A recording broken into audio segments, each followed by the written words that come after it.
everybody. Welcome to a preview of our ABA Inside Track book club for Activity Schedules for Children with Autism by McClannahan and Krantz. So if you are hearing this, it is just a short snippet of our seasonal book club episodes that we do with me and Diana and Jackie and book club guy Alan Haberman. These are voted on almost always, not always. Sometimes we do special episodes, but voted on by our listeners at Patreon, patreon.com/ABA Inside Track, where we pick a book on a topic. And we're very excited to talk about this book. We're huge fans of picture activity schedules and getting a chance to sort of read the manual as it is of activity schedules for children with autism was a lot of fun. Our goal this season was to have practical books that could be quickly read, and once you're done reading them, be able to immediately act on what was in the book. So very excited to do this topic. I love picture activity schedules, and you will hear a little bit of that in the preview.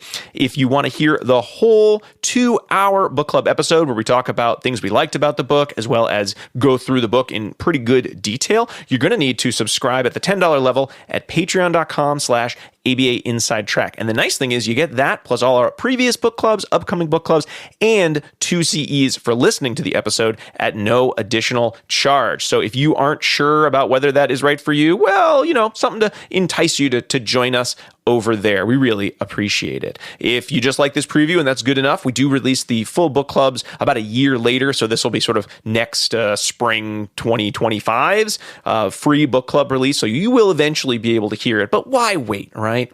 Anyway, here is a little taste of what our book club episodes are like. Enjoy. Hey, everybody. Welcome to ABA Inside Track, the podcast that's like reading in your car, but safer. I'm your host, Robert Perry Cruz, for this very special, what season is it? It's springtime. It's the springtime, spring 2024 book club episode. And I'm here with my special book club co-hosts. It's me, your fabulous first co-host, Jackie. And it's me, Diana. Whenever we get to that moment, I panic and I try to remember first what year it is, second, who goes first based on that year. And then usually by that time, you've started talking. Yeah. You're like, I remember. It's everyone's favorite bit. We did a poll and everyone's like, it's our favorite bit of who's going to talk. Does anyone notice? Has anyone ever noticed? According to the polls, none of our bits are the favorite bits. That's probably true. But wait, we have another guest with us. Yes. Yeah, it's me, Alan, book club guy. Woohoo! Hey, Alan! It's a book club because Alan's here. Unless it's an episode he's on, in which case it would say with Alan Haberman. Actually, they say featuring Alan Haberman. No, sometimes they say with, when they say featuring other times, which is a logic that I made up at some point, and I forgot why I did it. So who knows? On the CEs, they all say featuring, but like FEAT period. Yeah. And then also, just so we remember, we really need to update my bio on the website because we did that before I had my BCBA. So it's really old. Okay. You want send us a new bio, Alan? It's on my to-do list to do an update of guests. I think I try to do that every month or so, but then usually it takes a little longer. So please send that. I'll update that. So everyone, if you are reading this in the day after we record it, when we haven't edited it, then the file is wrong. But probably when this comes out, it will be updated. How'd you get this file? Like, how'd you get it on our Dropbox? What? Anywho, this is a podcast about behavior analysis and behavior analytic research. And most of the time we pick a topic and then review relevant research articles. However, when we do these book club episodes, we are talking about an entire freaking book. Except in this case, because every other book we've read in 2024 has been incredibly long, we decided, or Diana demanded, she threatened us. She stayed in her trailer. Equivalent of us deciding. She stayed in her trailer. She wouldn't come out until we picked a book, or we put in our polls books that were really short, but not just really short, but really short and actionable. So you could take the book, read it in a day, and then change your practice the very next day. So we got some short ones here, and the winner of our poll was Activity Schedules for Children with Autism, Teaching Independent Behavior by McClannahan and Krantz. If you're reading the first edition, then you, like me, picked the wrong link on Amazon. If you're reading the second edition, you're like Jackie and Alan, who just already had the second edition on their bookshelf. We sure did. Ooh. Sorry. So we'll be doing both editions because we all read a version of the book. I just want to say that their names combined either remind me of the Golden Girls or of Yes. Rosencrantz and Krantz and Guildenstern. Oh, I was thinking Golden Girls. Right? And we should You're make thinking- a pause because Alan and Rob informed me that both of these authors have passed away. oh, I have a whole bio section. Oh, great. Never mind. So I'm glad you prepared and read all the notes that I I don't painstakingly read, wrote. I don't read your notes. Those are for you, man. They're not for me. That's for me. Okay. Okay, I have a joke, and it's sad that Diana has walked away because we could combine them into Golden Krantz and Guildenstern and just get Golden Girls and Rosencrantz and Guildenstern all in one. I feel like you could really get like an off-Broadway hit with Golden Krantz and Guildenstern. Was that it? Was that it? Golden Krantz and Guildenstern. Yeah, just have like the banter of the Golden Girls with Rosencrantz and Guildenstern are dead. Got it. Denmark, 1602. Picture it. You gotta say picture it. Picture it. No one knows except for you two, so we got to move on. Oh, Golden Girls is still weirdly popular. No, I don't know love how, Golden Girls. because it's a very old show. It was like I was a child when I watched that show. Okay, well, we're not talking about Golden Girls for much longer. I mean, I'm sure it'll come back up, but not the goal. We're going to be talking about activity schedules for children with autism. So we're going to be going through the book. And unlike some book clubs where I think we sort of, do some summary, do some, general conversation, this book is brief enough that I think we probably will go through the whole book in a summary form, which is pretty great. So if you are really in a rush and you're like, yeah, I don't have time to read the whole book. If I could do it in half the time and just listen to people tell me about the book, then man, is this the podcast for you. So if you are getting this in the spring of 2024, thank you so much for subscribing on our Patreon. You're able to get 2 CEs for listening to this episode for free. If you are getting this in the spring-ish of 2025, the content is probably still the same because this book was written back in the 90s, even second edition. When do you have for second edition? I think 2010. Yeah. Oh, 2010. yeah. Mine's 2010. Okay, so 1999 and 2010. So it's still very old. But that year probably won't have made a difference in terms of the content. So let's get a little into the book. I'll do a little bit of a author background, and then we'll talk about kind of our general thoughts.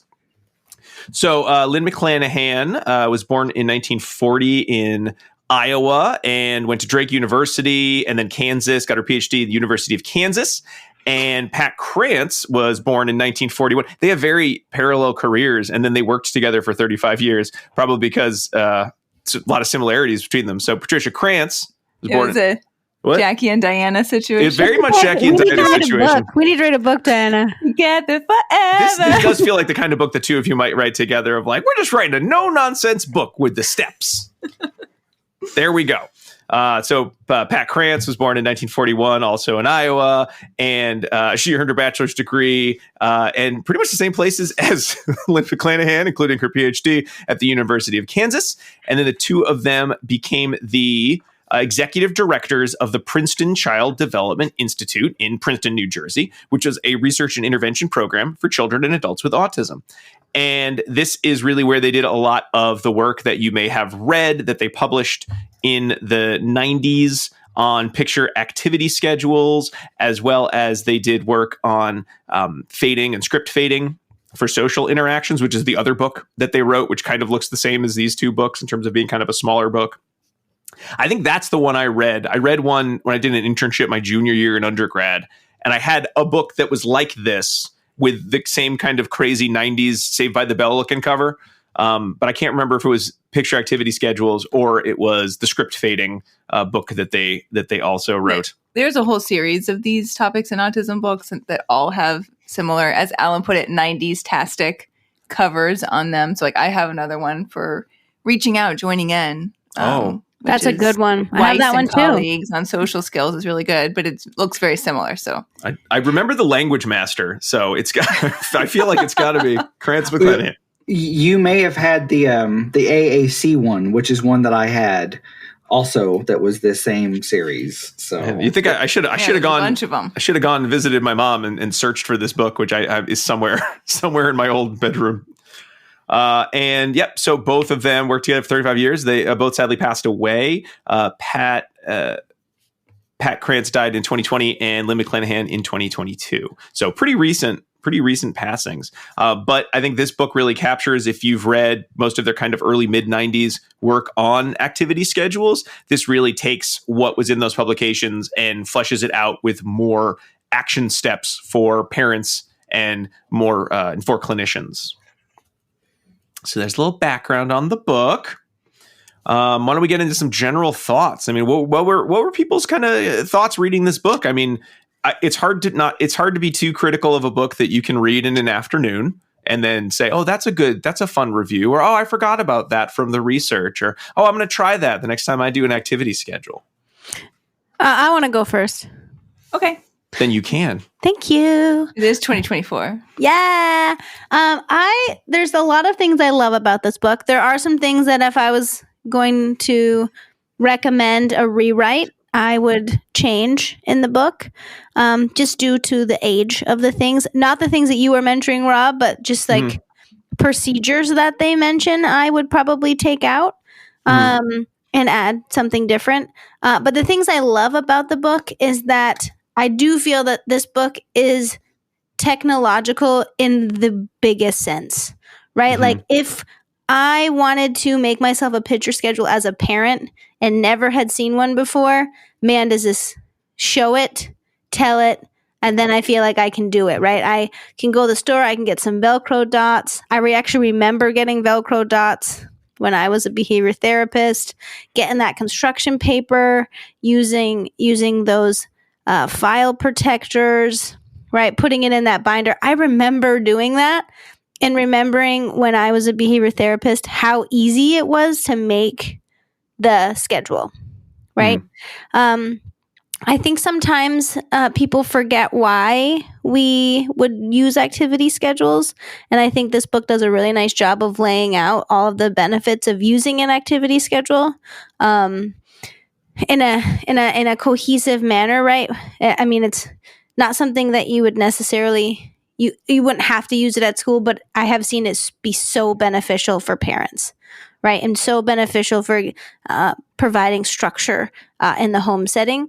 And so that's something that they really talk about in the book. And I think in my experience, I have loved that for the students that I have worked with.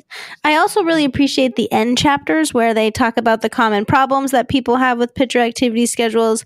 I like how they talk about transferring the activity schedule from picture schedule to a written schedule to to-do list to appointment book. I like they say PDA. Then they're showing their age right there when they're like, oh my gosh, everyone's got a PDA in their pocket, right? It's like a BlackBerry.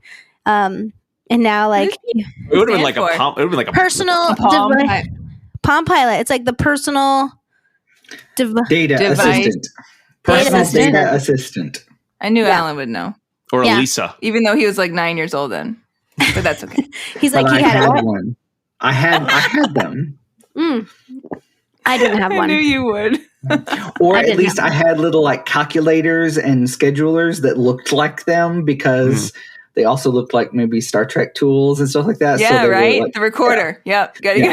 I think, if you're... I think the recorder was made from a makeup compact. Yes. One of them was. The tricorder? Like you open the communicator. Yeah, the communicator. The tricorder was like, I was looking at Super 8 like, camera. It looked like a thermometer like the nurses used to have. Is this original Star Trek or Next Generation? That's a TNG reference right there. Okay. Sorry, I derailed this.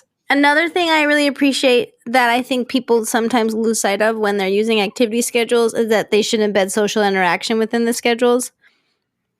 I loved that they really highlighted different ways and across different, different levels of working through things, like how you could embed social interaction in the schedules. And I love that because I think one of the most common rebukes of using activity schedules, like you're just leaving a kid alone, right? But I think providing the rationale on why it's helpful at home and then that you're building in social interactions in this controlled way, I really loved.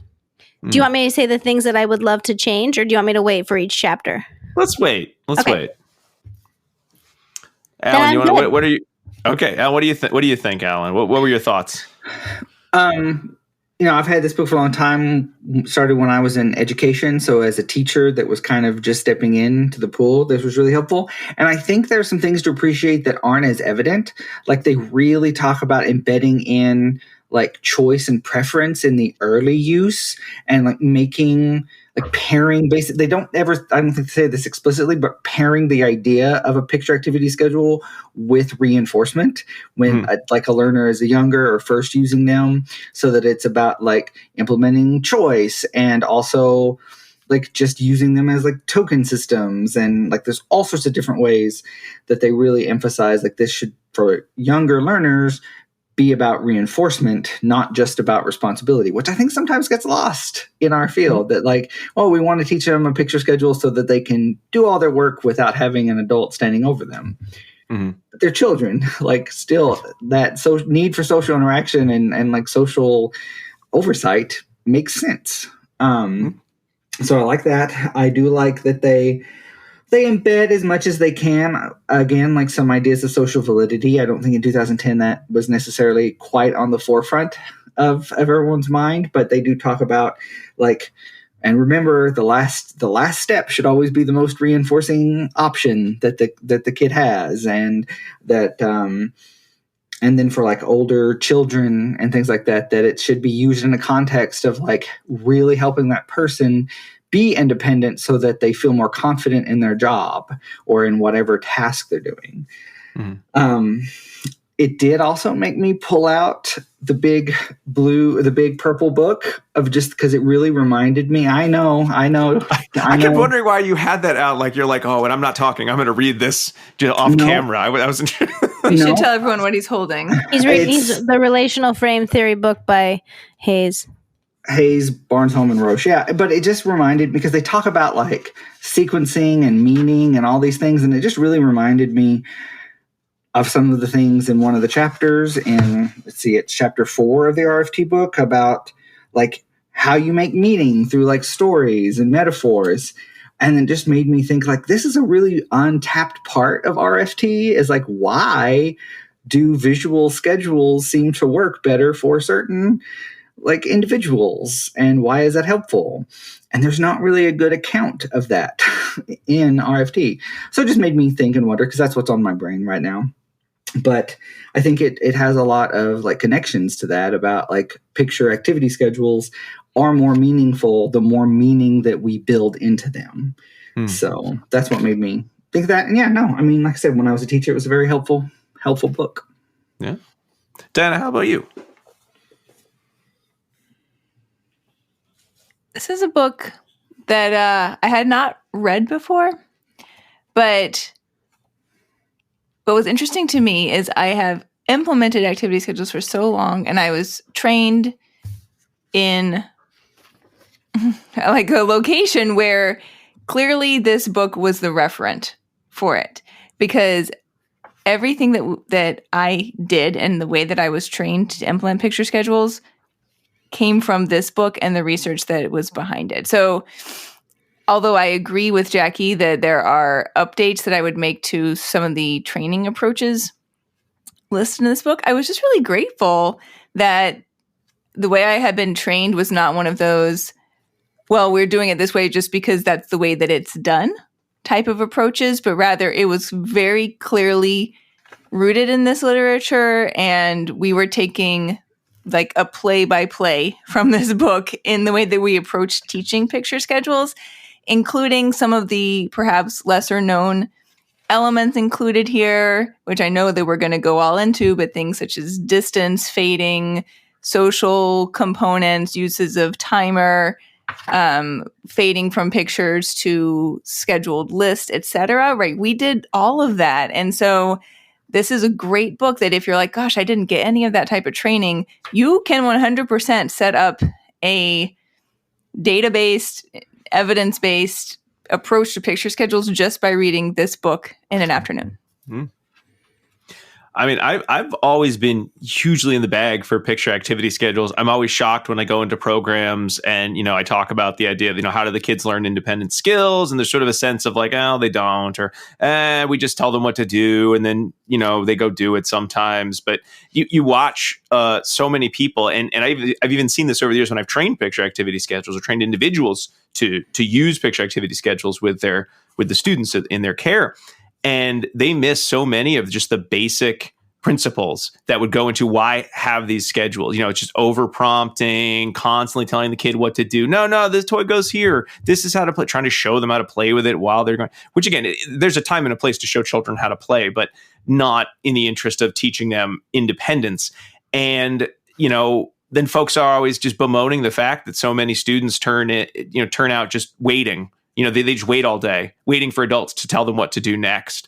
And I have just always loved picture activity schedules as an alternative to that. And I think this book captures the big why of that very well, and that it's not about mom and dad need to buy themselves 20 minutes to go do something, do chores while their child stays busy. It's about, there's a benefit of it, but it's really about teaching children who often aren't given that much autonomy a chance to learn how to make meaningful choices. And while the initial kind of links in that skill is going to be, these very basic sort of, get the shape sorter and do this simple knob puzzle, over time, it can become a much more advanced skill. And I've seen individuals who have like very advanced schedules where they control the whole thing, they organize their day, and they seem to really just, enjoy that level of freedom that they have because they, understand that their opinion of what they want to do and the order they want to do it matters to the individuals around them, either supporting them or living with them. And I think this book does just a really great job of taking, there's not a lot of, when you look at the research on picture activity schedules, there aren't that many publications. I mean, I think sometimes I feel like I've read them all, and there's maybe, 8 or 9, good ones. And again, limited scope. I'm looking at like Job.app.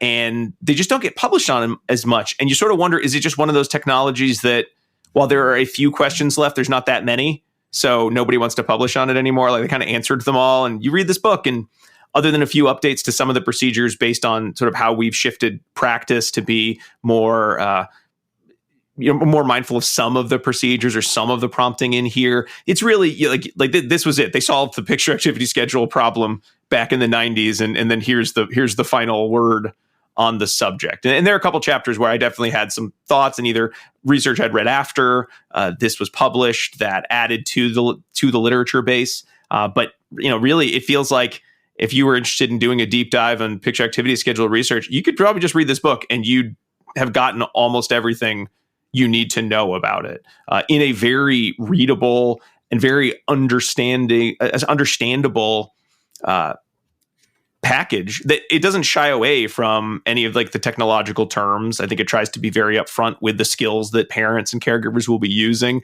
And I think it explains them pretty clearly. There's some, concern about some of the feedback that McClannahan and Krantz give to parents. You sort of read and you say like, I think you might be missing some of it. I don't know if that's going to work. Like, is that as thorough an accounting as need be?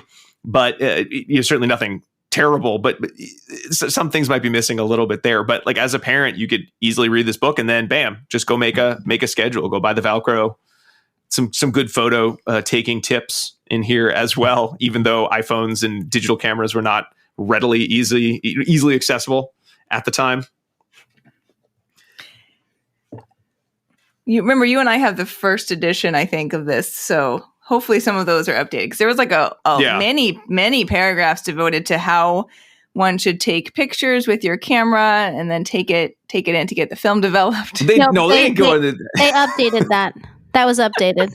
So luckily that part got updated. The framing of pictures, I appreciated that. The sense of like, here's how you want to frame it. Here's your background. That's the same. That is true. You want a really clean picture. Yeah. They did say that, but they didn't tell us you had to bring it in. That part, I think Diana's being hyperbolic. You got to drive down to your 24-hour convenience store and leave off your film. Go to your dark room. All that good stuff. I know folks kind of wanted to share some of their more critical thoughts. I had a review I wanted to share by Ruth Ann Rayfelt from the Behavior Analyst of the first edition of the book from 2002, but she does suggest a few updates she'd like to see in the book. So I'd love to hear people's kind of thoughts of things that they'd want to see just briefly now, and then we can come back to them when we're discussing the book. But I don't want to share hers because they were very similar to some of the ideas I was thinking. And I don't want everyone to think we just copied what we read in an article, because we do have our own good thoughts as well. I haven't read that article, so I won't That's know. fine. Only I will look like a giant fraud. The rest of you are safe. You will look very, very smart. So go ahead, be smart. What would you have updated? Just generally, you don't have to get into all the details, because again, we're going over the book next. So the two big things that I would update are I would probably take out the whole section on how to have your kid like manual guidance. That part felt creepy to me in an icky way, right? Only because, right, it's like making your kid feel more comfortable with adults touching them, and I don't know. And that part, I think you can do it in different ways, right? I think instead of saying, let's always use manual guidance, maybe you use video models, maybe you do more of the modern technologies that we have. Because if you don't like to be touched, you don't like to be touched. So I feel like at that point I got there and I went, ugh. But again, in 2010, right, I understand the rationale. Like, yes, that is the easiest way, but I think there's a lot more creative ways that we could do that. I think that might be the key there, is that they really focused on that as being like, this is the way you need to teach this. Right.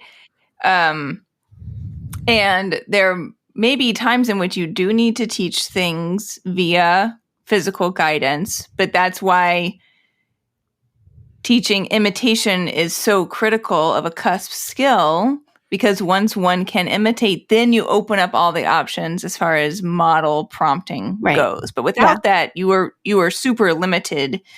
If you have a learner who doesn't imitate and doesn't follow verbal instructions, right? So there may be a time and place for physical guidance, but like you're saying, maybe we don't jump to it first, and we certainly need to determine individually per client what their tolerance for that is, and ways that we can monitor their acceptance of it in the moment too, and be responsive to that if it is a technique that we're needing to use. Yeah. And I'm not saying that you shouldn't use it, right? Because I think some kids don't mind and they like it, right? You got to watch out for that too. But I mean, I have used physical guidance before when doing picture schedules, and I 100% agree with them that you shouldn't be talking, right? You shouldn't be providing verbal cues. You shouldn't be gesturing. You should be behind the student so that you're not present. I agree with all of those recommendations.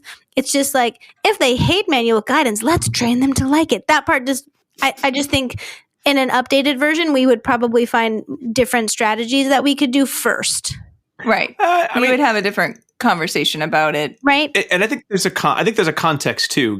This book while they sort of mention like, and you could be a caregiver or you could be like a teacher using this book, it really is written, primarily it's speaking to parents. Yeah. So for parents, they may find it valuable to help their child tolerate touch, and the examples they give when they're talking about, when your child wants to be, they do want to be hugged, or they do want you to help them with something, you can add a little bit more physical contact in it so that they get used to the idea that but you do make a good point, Jackie. It's very different to say, teach a child to tolerate more physical contact with a parent than it is to just teach them of like, all physical contact is good and stop complaining, kid. You shouldn't be bothered by this, or two different, different. I can't think of a noun. They're different. A noun. Two different. Insert your noun here, Alan. Mm-hmm. Yeah, I was just going to say, I think it's also one of the places where this is a place where coerciveness could accidentally enter the situation of like teaching them to tolerate manual guidance. That's if you're talking about like being tolerant of like physical interactions with a trusted person and like gaining their assent, sure, which is what we're talking about. But just tolerating manual guidance, it's just they gets into some like a traditional escape extinction kind of things of just let's just put that on extinction, and that's not cool, which they don't really advocate for. But I can see people back filling in that kind of thinking by reading a phrase, practicing manual guidance. Right. Okay. The other thing that I would modify, these are my two big ones when we get into the articles, into each chapter, then I have little things that I would do, but the two big ones are that one. And the second would be when students aren't engaging in the activity schedule like they should, the authors recommend using punishment in a couple areas. And I'm not really into that. So that seems, if you're giving it to a parent, they haven't really described the side effects of what punishment can do, and it may, right? And parents and whoever's reading this book, right, to be honest, is not really equipped to deal with the side effects that punishment can have. And so I would highly caution them. If I was going to rewrite this book, I would take that part out and really focus on reinforcement-based procedures, right? Because we do want the student to like doing their activity schedule, and we want them to find it, something fun and something that they would like to do, and adding in punishment in aversive stimuli like the response costs of the tokens, I think could diminish that and make the activity schedule, aversive in and of itself. Those are my two big things that I would scrub clean. Yeah. And it really is just the response cost for anyone who hasn't read the book yet. Right. That's what they're talking about. They talk a little bit about timeout. Or I don't think they don't call it timeout, but they sort of generally refer to. You posted on the steps. Yeah, and they do mention it as sort of like, use whatever you normally do if your child is misbehaving, and then they kind of hint at it's probably timeout. Like, like every parent in the 90s, when you get your parent manual, they tell you about timeout, right? Everyone's using that, aren't they? So yeah, that one, that's a little. There's, again, a context of if you're using timeout and that works for your family, I guess you're right. It's not a bad plan, but it's not necessarily the only plan. And there's sort of an assumption underlining this whole book of your child totally wants to do a bunch of different activities. They just don't know how to do it without your constant supervision. And if only there were a way.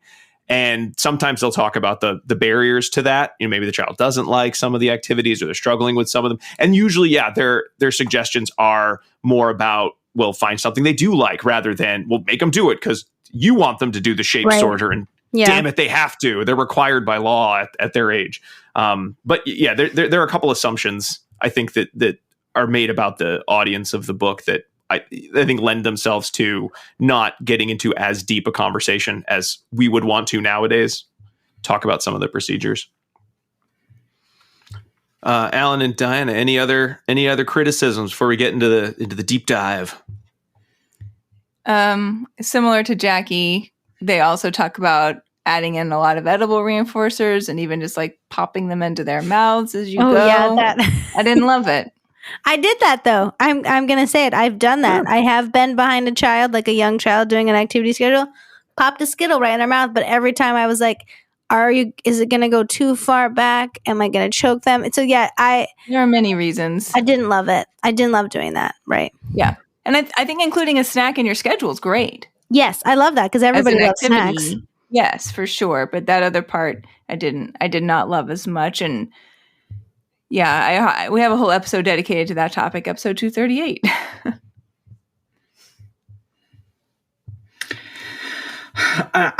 I would say for me, there's just some conceptual stuff that I would like to see added, or one removed. It's only one, but one Lovaas citation is one too many. I agree. I saw that one too. Yep, I saw that. And there are much better ways to talk about just what a prompt is than referring to Lovaas's book. And then I would like to see at least some, because they talk about individuals they seem to be case studies of like real people based on the images and stuff.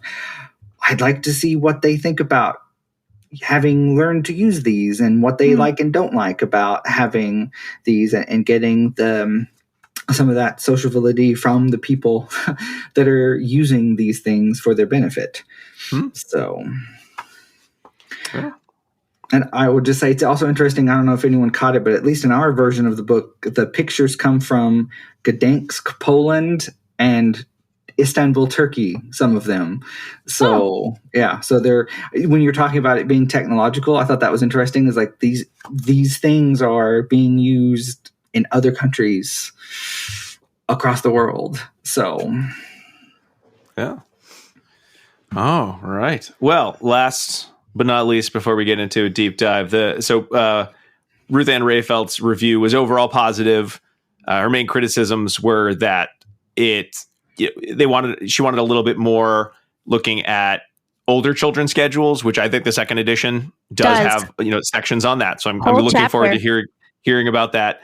And then the idea of the children who might engage in problem behavior and not really talking about function-based treatment for problem behavior or intense, non-compliance. I'm not sure whether Krantz and McClannahan would have said, well, that's not the point of a picture activity schedule. If the child is tantruming when you bring this thing out, then you've done something wrong. Like you're not picking the right activities for the child, or there are steps that are missing. However, I think there are going to be situations where the child both would do the picture activity schedule and has a learning history that has led to high intensity, challenging behavior that precludes them from doing the picture activity schedule. But again, that's not, I think the book is assuming that that's not a huge barrier that you are facing. If you're dealing with high rates of challenging behavior, you're probably not spending a lot of time on your picture activity schedule skills. But you may be, but... and then overall, she wrote, in conclusion, Activity Schedules for Children with Autism, Teaching Independent Behavior is a clearly written, straightforward description of the procedures used to teach children to use activity schedules. The advantages of teaching children to use activity schedules are made obvious, and the gains that a child might make are described in everyday non-technical language.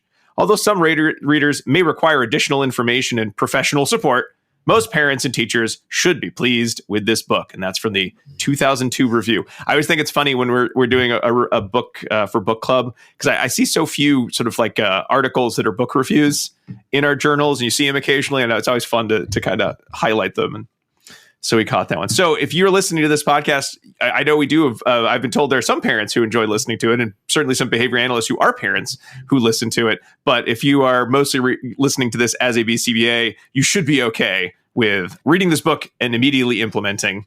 And we'll go over some of the areas where you may have some additional research or some additional modern updates to your practice that you want to take into account.